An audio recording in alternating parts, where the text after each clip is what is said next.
পৃথিবীর সর্বোচ্চ পর্বত মাউন্ট এভারেস্টের চেয়ে শতগুণ উঁচু শৃঙ্গের সন্ধান মিলেছে। আফ্রিকা এবং প্রশান্ত মহাসাগর সীমান্তে ভূ-অভ্যন্তরে পর্বত দুটি আবিষ্কৃত হয়েছে বলে বিখ্যাত নেচার জার্নালে প্রকাশিত একটি গবেষণা নিশ্চিত করা হয়েছে। এই দুই পর্বত ভূপৃষ্ঠের গভীরে অবস্থিত এবং এদের উচ্চতা প্রায় 1000 কিলোমিটার, যা মাউন্ট এভারেস্টের 8.8 কিলোমিটার 29,000 ফুট উচ্চতার তুলনায় অনেক বড়।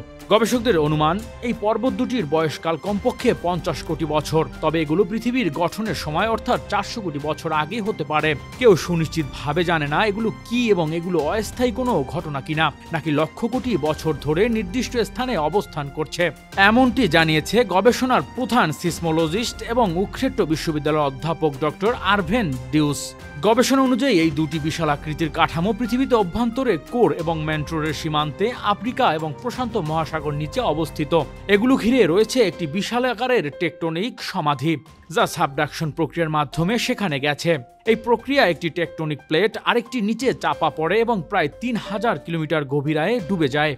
বিজ্ঞানীরা কয়েক দশক ধরে জানতে পারে যে পৃথিবীর অভ্যন্তরে ম্যান্ট্রোরে বিশাল কাঠামো লুকিয়ে রয়েছে, যা ভূমিকম্প মাপার সিসমিক তরঙ্গের মাধ্যমে ধরা পড়ে। Desk report, metro TV.